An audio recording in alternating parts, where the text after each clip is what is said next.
Hello, welcome back to another video. This time I'll be answering the second problem from the regular season of the MIT Integration B 2025. For this one, we are asked to find the integral of x squared times the cosine of the arc cosecant of x dx.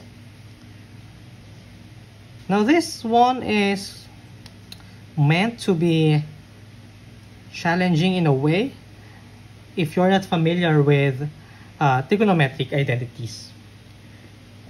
For this one, we can make it easier to simplify this expression right here if we make use of a right triangle. So let's say that theta is equal to the inverse cosecant of x, which means that x must be equal to the cosecant of theta. Of course, x can be written as x over 1. Now, using our SOHCAHTOA, I'm not sure if that's discussed in your curriculum. It's particularly popular in the Philippines, but I'm not sure if it's known in other countries. But for a cosecant, that's the inverse of sine, so that's the hypotenuse over the opposite side. So if this is your right triangle right here, with this right angle, let's call this the angle theta. Cosecant is x over 1, so the hypotenuse of the right triangle should be x, and then the opposite side should be 1. Using Pythagorean theorem, we can get the third side as the square root of x squared minus 1. Yes? Get it? Now, we're looking for the cosine of this, which as we said is equal to theta. So we're looking for the cosine of theta. From this diagram, from our right triangle that we filled, cosine theta is equal to the adjacent over the hypotenuse. So that's square root of x squared minus 1 all over x.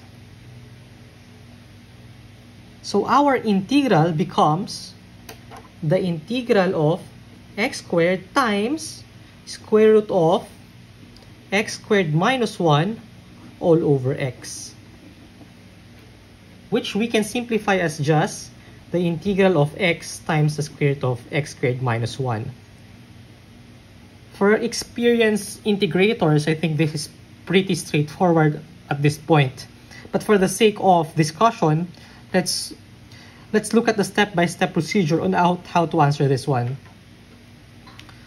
We have the radicand here as a quadratic factor, and then we have a linear factor as a coefficient, which goes to say that we can let u is equal to square root of x squared minus 1, which we can also say that u squared is equal to x squared minus 1, provided that u is greater than or equal to 0.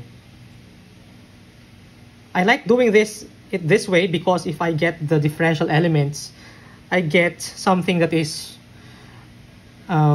free of radicals. We differentiate this. This is 2u du is equal to 2x dx. So we can cancel out the 2's. U du is equal to x dx. So our integral right here becomes the integral of x dx. So that's u du.